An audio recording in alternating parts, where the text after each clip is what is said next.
जय हिंद साथियों, मैं प्रवीण कुमार आपके अपने यूट्यूब चैनल पर आप सभी साथियों का फिर से स्वागत करता हूं। साथियों, एक नई वीडियो आपके सामने उपस्थित हुआ हूं। साथियों, इस वीडियो में बात करेंगे SSC Delhi police head constable 2022 के आपके फॉर्म है वो स्टार्ट हो चुके हैं। 12th बेस पे साथियों ये आपके फॉर्म है और टोटल पोस्ट की बात करेंगे हम इसमें साथियों 857 पोस्ट आपकी फुल डिटेल जानेंगे साथियों। ठीक है, और सबसे पहले साथियों इस वीडियो को आप ज़्यादा से ज़्यादा शेयर करें। आपके एक शेयर करने से साथियों ये आपकी जो डिटेल है वो सभी साथियों तक पहुंच जाएगी साथियों। ठीक है, और नए जितने भी साथी हैं इस चैनल को सब्सक्राइब कर ले ताकि नई और लेटेस्ट अपडेट आपको टाइम टू टाइम मिलते रहे साथियों। तो चलिए शुरू करते हैं। सबसे पहले तो बता देता हूँ कि इस वीडियो में आपके साथ क्या क्या डिस्कस करने वाला हूँ। साथियों, सिलेक्शन प्रोसेस डिस्कस करने वाला हूँ कि क्या आपका सिलेक्शन प्रोसेस रहने वाला है। साथ के साथ एज लिमिट चेक करेंगे कि आपकी एज लिमिट कितनी है। Qualification, exam pattern, syllabus, physical test और पोस्ट डिटेल पूरी डिटेल जानेंगे साथियों। ये वीडियो देखने के बाद आपको कोई और दूसरी वीडियो देखने की ज़रूरत नहीं है। उम्मीद करता हूँ साथियों आपको ये वीडियो अच्छी लगेगी। ठीक है, और अच्छी लगी तो इस वीडियो को ज़्यादा से ज़्यादा शेयर करें, लाइक करें और अपने सजेशन है वो आप कमेंट कर दीजिए साथियों। तो चलिए शुरू करते हैं आज की वीडियो को। साथियों, सबसे पहले हम बात करेंगे इम्पोर्टेंट डेट की है। साथियों, ये आपके फॉर्म है वो 8 जुलाई से स्टार्ट हो चुके हैं। आप अपना फॉर्म है वो भर सकते हैं। ठीक है, इसकी लास्ट डेट की बात करें तो साथियों 29 जुलाई आपकी लास्ट डेट है, मतलब कि 29 जुलाई 2022 इसकी लास्ट डेट है। आप जल्दी से जल्दी आप अपना फॉर्म है इसको फिलअप कर सकते हैं। लास्ट डेट के टाइम साथियों आप अपना फॉर्म ना भरें, क्योंकि साथियों लास्ट डेट पे 1 या 2 दिन तक लास्ट जैसे रहती है, तो उसमें क्या है साथियों साइट का जैसे रस है वो बढ़ जाता है, मतलब कि साइट पे जो एक्स्ट्रा लोड है वो बढ़ जाता है। क्योंकि सभी साथी क्या करते हैं कि अभी तो ध्यान देते नहीं है, लेकिन जब लास्ट डेट नज़दीक आ जाती है तो तभी फॉर्म भरने की कोशिश करते हैं, जिस वजह से किसी साथी का फॉर्म है वो सर्वर नहीं चलने के कारण साथियों आपका फॉर्म है नहीं भरा जाता। तो साथियों, मैं आपसे रिक्वेस्ट करूँगा कि आप अपना जो फॉर्म है वो टाइम से भरें, लास्ट डेट के समय नहीं भरें, क्योंकि रिस्क वाला काम हो जाता है कि आपका फॉर्म भरा जाता है या नहीं भरा जाता। ठीक है साथियों, और अगर हम बात करते हैं साथियों इसमें पेमेंट की, तो 30 जुलाई तक आप अपनी पेमेंट ऑनलाइन कर सकते हैं। ठीक है, ऑफलाइन भी 30 जुलाई तक की कर सकते हैं साथियों। करेक्शन का मैं आपको अलग से बताऊंगा साथियों, लेकिन करेक्शन के आप 2 अगस्त 2022 से साथियों आप अपना जो फॉर्म का करेक्शन है वो कर सकते हैं।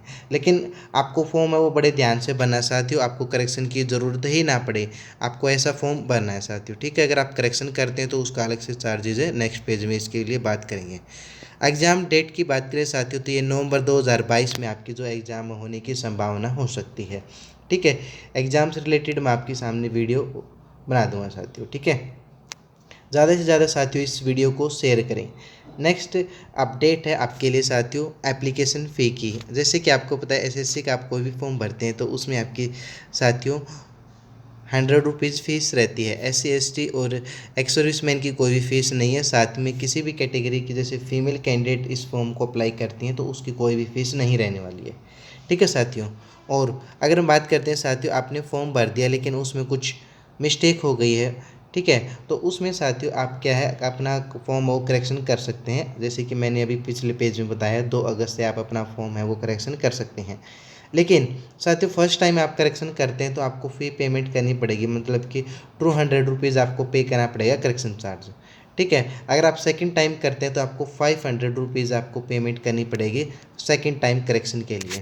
ठीक है, और ये जो पेमेंट है साथियों ये आपकी पेमेंट है वो ऑनलाइन मोड से ही कराई जाएगी। उम्मीद करता हूँ आपके एप्लीकेशन फीस स्ट्रक्चर समझ में आ गया होगा। नेक्स्ट पेज की ओर चलते हैं साथियों। नेक्स्ट पेज में साथियों आपका दिया गया है पोस्ट डिटेल। पोस्ट डिटेल में साथियों हम बात करेंगे, ये आपकी जो पोस्ट है हेड कांस्टेबल की पोस्ट है AWO और साथ में TPO। ठीक है, इसमें क्वालिफिकेशन की बात करें तो काफ़ी सारे साथियों का कन्फ्यूजन था कि साथियों हम इसको अप्लाई कर सकते हैं 12th बेस वाले या नहीं कर सकते। साथियों इस वीडियो को बड़े ध्यान से देखिए और आपको पूरे डाउट है वो क्लियर हो जाएंगे। इसमें साथियों क्वालिफिकेशन की अगर हम बात करते हैं तो क्वालिफिकेशन आपकी 12th बेस है। 12th में साथियों आपके क्या है साइंस सब्जेक्ट होना चाहिए, जैसे कि मैथ होना चाहिए। ठीक है, साइंस में क्या है साथियों साइंस एंड मैथ आपका कंपलसरी है 12th बेस पे। नहीं तो आपको साथियों यहाँ पे दे रखा और, ठीक है, या फिर आपके पास क्या होना चाहिए नेशनल ट्रेड सर्टिफिकेट NCT से, साथ में जैसो मैकेनिक कम ऑपरेटर इलेक्ट्रॉनिक कम्युनिकेशन सिस्टम। साथियों ये आपका क्या है साथियों होना चाहिए, इसमें क्या सर्टिफिकेट है। नहीं तो अगर आपके पास 12th के साथ साइंस और मैथ है तब भी आप अप्लाई कर सकते हैं। लेकिन आपके पास साथियों 10th के बाद ITI जैसे कि NTC का आपके पास सर्टिफिकेट है, मैकेनिक कम ऑपरेटर इलेक्ट्रॉनिक कम्युनिकेशन सिस्टम, ये आपके पास सर्टिफिकेट है तो तब भी आप इस फॉर्म को अप्लाई कर सकते हैं। ठीक है आपको, और साथ साथ में साथियों इसमें आपको वर्ड प्रोसेसिंग या कंप्यूटर जैसे कि हम बात करें तो कंप्यूटर की आपको पास नॉलेज होनी चाहिए साथियों। ठीक है, बेसिक नॉलेज है, इसके बारे में भी आगे डिस्कस करने वाले हैं। तो नेक्स्ट पेज की ओर चलते हैं साथियों। पोस्ट डिटेल उम्मीद करूँगा कि आपको अच्छे से समझ में आ गई होगी। ठीक है, अब बात करेंगे साथियों एज लिमिट की। एज लिमिट कितनी है इसमें साथियों? ठीक है, 18 से 27 साल तक आप अपना जो फॉर्म है साथियों वो आप भर सकते हैं। 18 से 27 तक इसमें एज दी गई है। एज साथियों बात करें तो कब से आपकी कैलकुलेट होगी? एज आपकी 1 जनवरी 2022 से आपकी एज कैलकुलेट होगी। ठीक है साथियों, इसमें आप काफ़ी सारे जो कैंडिडेट है उनको कन्फ्यूजन होते हैं कि हम साथियों हम क्या है डेट कैलकुलेट नहीं कर पाते हैं। तो आपको क्या करना है, बेसिकली गूगल पे टाइप करना है और गूगल पे टाइप करके आपको एज कैलकुलेटर के हिसाब से वहाँ पे आपको पूरी करेक्ट डे के साथ आपकी जो एज है वहाँ पे शो हो जाएगी। नहीं तो आपको क्या साथियों रीजनिंग में आप करते ही हैं तो यहाँ पे आपका एक क्वेश्चन बन गया कि आप अपनी एज है वो भी निकाल सकते हैं। ठीक है, अगर हम बात करें साथियों कब से कब तक आपकी डेट ऑफ बर्थ होनी चाहिए, अगर हम बात करें साथियों 2 जनवरी 1997, ठीक है, कब 2 जनवरी 1997 से लेकर 1 जनवरी 2004 के बीच में आपकी डेट ऑफ बर्थ होनी चाहिए साथियों, तभी ये आपका फॉर्म है साथियों अप्लाई हो पाएगा।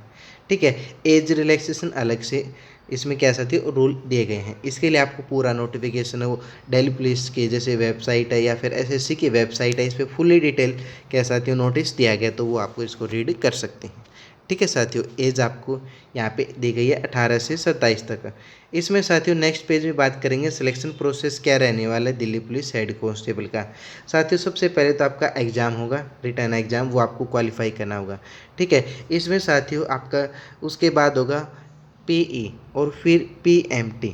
ठीक है साथियों, इसमें साथियों क्या है आपका रिटर्न एग्ज़ाम होगा, उसमें 20 टाइम स्टूडेंट है वो PE के लिए बुलाए जाएंगे और फिजिकल मेजरमेंट टेस्ट के लिए बुलाए जाएंगे।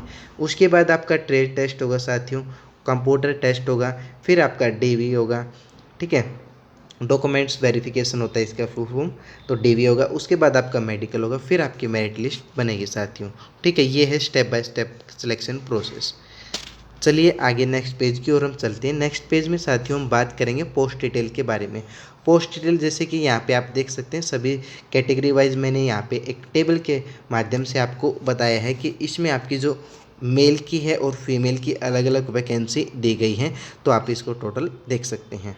ठीक है, मेल कैंडिडेट की जैसे हम अगर बात करें तो ओपन में बात करते हैं तो जनरल की 171 है साथियों, और OBC की बात करें तो 102 वैकेंसी OBC की रहने वाली है। ESM की भी अलग से दी गई है, आप इसको क्या कर सकते हैं वीडियो को पॉज करके इसको ध्यान से देख सकते हैं पोस्ट डिटेल को साथियों। ठीक है, नेक्स्ट पेज की ओर हम बात करेंगे एग्जाम पैटर्न क्या रहने वाला है साथियों। सबसे मोस्ट इम्पोर्टेंट आपका ये सेशन रहने वाला साथियों, क्यों?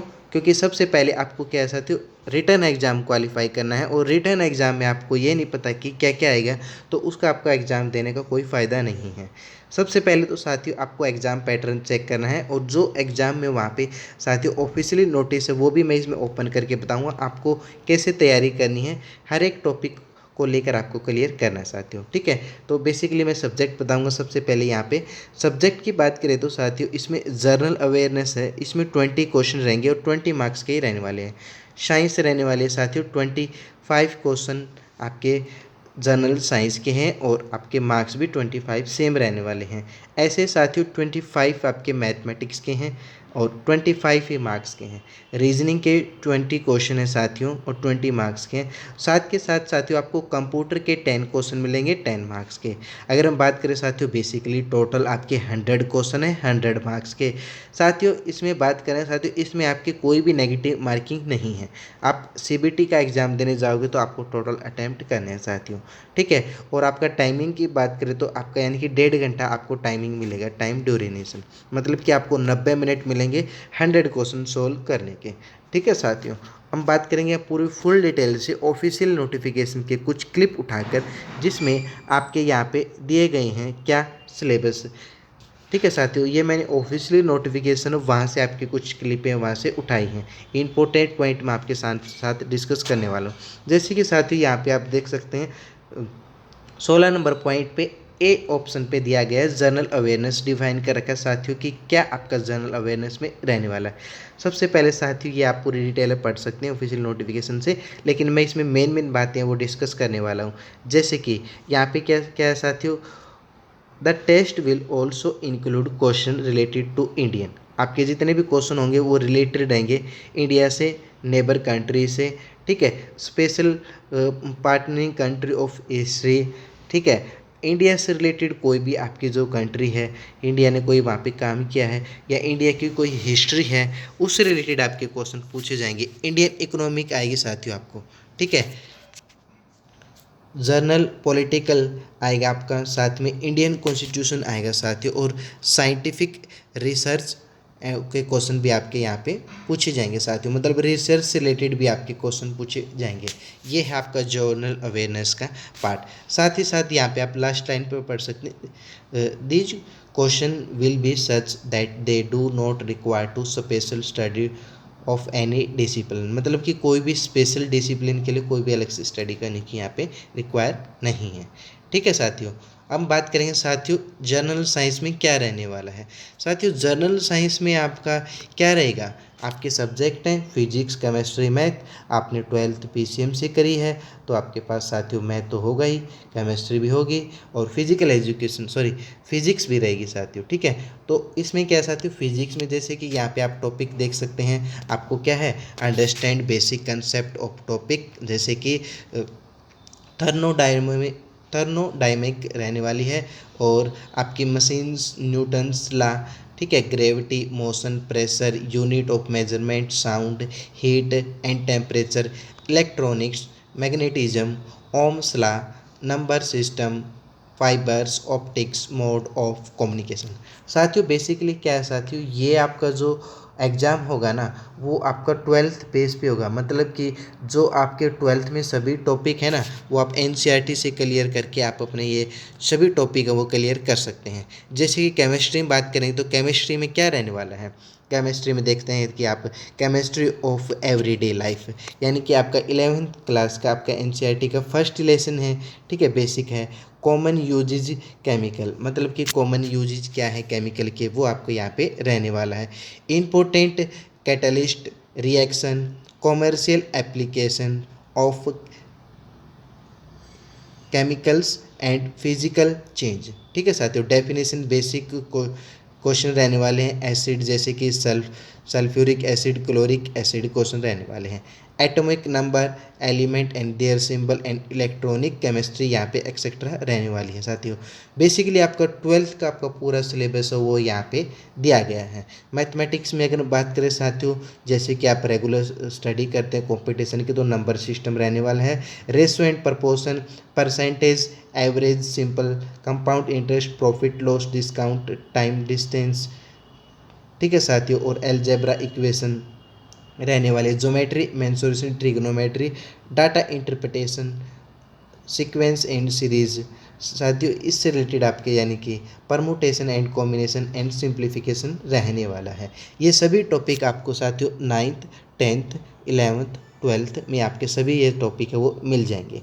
ठीक है, आप इसको NCERT से भी कवर कर सकते हैं, और कोई भी आप जो बुक है मार्केट में कंपटीशन की, इससे आपके साथियों वो परचेज करके इस टॉपिक को क्लियर कर सकते हैं। उम्मीद करूँगा साथियों आपको जो ये सिलेबस है डिटेयली अच्छे से समझ में आ रहा है तो मुझे कमेंट करके बताएं कि कैसी लग रही है ये आपको वीडियो। साथ साथ शेयर भी करते रहें साथियों। ठीक है, अगले बात करें साथियों रीजनिंग की। रीजनिंग में साथियों जैसे कि पता आपको नॉन वर्बल रीजनिंग, ठीक है, फिगर से रिलेटेड एनालॉजी, ठीक है, और आपकी number series, critical thinking, coding decoding, logical reasoning, input output, blood relation, syllogism, tables, direction, rank etcetera सभी आपके साथियों क्या है रीजनिंग के यहाँ पे टॉपिक दिए गए हैं। साथ ही अगर हम बात करेंगे कि आपके जो कंप्यूटर है नंबर पे, कंप्यूटर में आपका क्या रहने वाला है, कंप्यूटर बहुत ही ध्यान में रखना है, आपको हल्के में नहीं लेके जाना है कि इसमें आपका 10 नंबर ही हम अच्छे से कर देंगे। लेकिन क्या है जैसे कि इसमें दे रखा है MS excel, MS word, communication, internet, www and web browser, इनसे आपके साथियों क्वेश्चन है वो पूछे जाएंगे। लेकिन इसमें भी साथियों आपको बड़े ध्यान से करके जाना है, क्योंकि इसी में भी आपको क्वेश्चन में कहीं पे भी आपको घुमा सकता है। तो आपको अच्छे से ऐसे से तैयारी करके जानी है कि आप अच्छे से आपका जो एग्ज़ाम है वो अच्छे से जाए। लेकिन इसमें साथियों आप क्या करना है, एलिमेंट देखो फर्स्ट नंबर पे एलिमेंट ऑफ वर्ड प्रोसेसिंग, जैसे कि वर्ड प्रोसेसिंग में बेसिक क्लोजिंग ओपनिंग आना चाहिए, डॉक्यूमेंट्स टेक्स्ट क्रिएटेशन आना चाहिए, मतलब कि आपको टेक्स्ट क्रिएट आना चाहिए, फॉर्मेटिंग आनी चाहिए साथियों, आपको वर्ड पे कैसे काम कर सकते हैं। ठीक है, MS एक्सेल में क्या आना चाहिए आपको, एलिमेंट ऑफ सेपरेट सीट, मतलब कि आपको सेपरेट सीट बनानी आनी चाहिए। ठीक है, एडिट ऑफ सेल्स, मतलब सेल्स को आपको एडिट करना आना चाहिए। फंक्शन एंड फॉर्मूला, एक्सेल पे आपको फंक्शन क्या क्या एक्सेल के सभी और फॉर्मूले आपको कैसे अप्लाई करते हैं, सभी फॉर्मूले आपको वहाँ पे आने चाहिए। ठीक है, कम्युनिकेशन की बात करें तो साथियों कम्युनिकेशन का अपना माध्यम क्या है, जैसे कि आपको पता है हम कम्युनिकेशन कैसे करते हैं। कम्युनिकेशन हम ईमेल के थ्रू करते हैं, व्हाट्सएप के थ्रू भी कर सकते हैं, आप मोबाइल में करते हैं। लेकिन साथियों बेसिकली आपको ईमेल है वो करनी आनी चाहिए, जैसे कि सेंडिंग ईमेल, रिसीविंग ईमेल, वो आपको रिलेटेड एक्सेट्रा आनी चाहिए। इंटरनेट में हम क्या करते हैं, टॉपिक आता है आपका www और वेब ब्राउज़र में क्या है, इंटरनेट सर्विस है। ठीक है साथियों, इंटरनेट में जैसे कि आपका URL है, जैसे हम जहाँ पे हम क्लिक करके टाइप करके हम कुछ भी चीज़ सर्च कर सकते हैं। ठीक है, HTTP है और FTP है, ये सभी साथियों आपके कंप्यूटर के क्या हैं, टॉपिक हैं। ठीक है, नेक्स्ट पेज की ओर चलेंगे। नेक्स्ट पेज में साथियों ये है आपका PE और PMT, 20 टाइम आपके जो कैंडिडेट हैं रिटर्न में एग्ज़ाम क्वालिफाई करेंगे तो 20 टाइम जितने भी पोस्ट हैं साथियों उसके 20 टाइम कैंडिडेट क्या करे जाएंगे, नेक्स्ट स्टेज के लिए बुलाए जाएंगे साथियों। ये इस पेज में यही डिटेल दी गई है। लेकिन इंपॉर्टेंट डिस्कशन मैं आपके साथ करने वाला हूँ, कि आपको बड़े ध्यान से देखना है। जर्नल और EWS कैटेगरी के लिए सिक्योरिंग मार्क्स, मतलब कि 40% से आपके कम मार्क्स नहीं, 40% से आपको ज़्यादा मार्क्स लानी है। ठीक है, SC ST OBC 35% से आपके ज़्यादा मार्क्स आने चाहिए साथियों। साथियों ये आपकी डिटेल है, यहाँ पे आपको अच्छे से समझ में आ गई होगी। नेक्स्ट स्लाइड की ओर चलते हैं, जल्दी जल्दी डिस्कस करते हैं साथियों, लंबी वीडियो हो जाती है। कई साथियों की आपकी क्या मैसेज आता है कि साथियों कि सर आप जो वीडियो है काफ़ी लेंथी बनाते हो, तो हम जल्दी जल्दी डिस्कस करेंगे पॉइंट को। ठीक है, तो PET की बात करेंगे साथियों। PET क्या है आपका, फिजिकल आपका एंड्योर टेस्ट है। इसमें साथियों आपका मेल कैंडिडेट है, इसमें आपको क्या है एज वाइज यहाँ पे दी गई है। तो 7 मिनट में आपको कितना है साथियों, 1600 मीटर करनी है। लॉन्ग जंप आपका 12.5 फीट है और हाई जंप 3.5 फीट है साथियों। ठीक है, उसके बाद साथियों यहाँ पे आप पूरा डिटेल्स देख सकते हैं। फीमेल को आपको 800 मीटर की रेस है 5 मिनट में करनी है। लॉन्ग जंप 9 फीट का है और हाई जंप 3 फीट का है। ठीक है, एज वाइज यहाँ पे दी गई है। नेक्स्ट स्लाइड की ओर चलते हैं साथियों। नेक्स्ट स्लाइड में क्या है, PMT में क्या है साथियों, PMT में बेसिकली आपकी फिजिकल मेजरमेंट टेस्ट, मेजरमेंट होगा आपका किस चीज़ का, हाइट का और चेस्ट का। मेल कैंडिडेट में कितनी हाइट मांगी गई है, जैसे कि यहाँ पे आप देख सकते हैं आपका 170 सेंटीमीटर आपकी हाइट होनी चाहिए। लेकिन साथियों आप अदर यानी कि रिलैक्सेशन है, जैसे कि 5 centimetre for heal area and ST candidate son of either serving retire and Delhi police personal MTS of Delhi police, मतलब कि दिल्ली पुलिस में वर्किंग है या फिर ST कैंडिडेट हैं, उनके लिए साथियों क्या है आपको 5 सेंटीमीटर की छूट रहने वाली है। फीमेल के लिए कितनी हाइट दी गई साथियों, फीमेल में 157 सेंटीमीटर होनी चाहिए। ठीक है, उम्मीद करता हूँ आपको समझ में आ गया होगा, या आप यहाँ पे चेक कर सकते हैं।